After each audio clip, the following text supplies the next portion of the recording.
That's the issue, is that people don't realize. People actually haven't sat down and said, oh, I'm friends with this person. I'm in a relationship with this person. I want this relationship to grow. Whether it's a friendship or it's a romantic relationship, whatever it is, or it's a platonic relationship, whatever it is, I want it to grow. What is required for this thing to grow? People don't even realize that there is supposed to be growth happening in relationships that you have with people. You can't be in a relationship with somebody, either it's a friendship or romantic, whatever it is, in a business partnership, whatever it is. You can't be in any sort of relationship with people and it's not growing. You guys are not growing. The relationship you have is not growing. You're not growing. The other person is not growing. The relationship in total, nothing is growing. Nothing is moving forward. It's abnormal. It is an abnormality.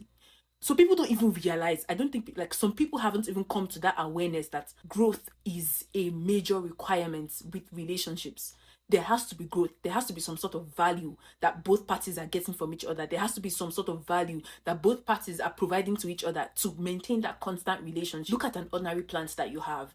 Just look at an ordinary plant that you buy. Depending on the kind of plant that it is, look at the attention and the intentionality that you have to put into growing that plant. If you want the plant to turn out fine, if you want the plant to actually grow and become what it is supposed to be, or what it has the potential to be. So if an ordinary plant requires that much attention, what do you think relationships with people, actual people, would require? It would require a lot much more attention and more intentionality. Now, depending on the kind of plants, there are some plants that you don't even have to water a lot.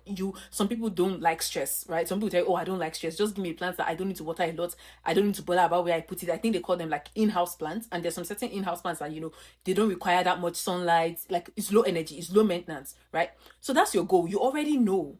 Those kind of people, they know their goal. They're going to go for a plant that's going to meet that goal that they have in mind. So now when you look at your relationships, and you have your goals, you know what you want your relationships to look like, whether it's a friendship, whether it's a romantic relationship, whether it's a marriage, you know what you want your marriage to look like, you know what you want your family to look like, you know what you want your friendship to look like, then that would translate directly to the amount of intention and attention that relationship is going to require. Knowing what you want to build, the quality of what you want to build is going to determine the quality of attention and intention that you're going to put towards that relationship. Where I think a lot of people have missed it is that they think that just automatically by being in a relationship with someone, that relationship is going to grow.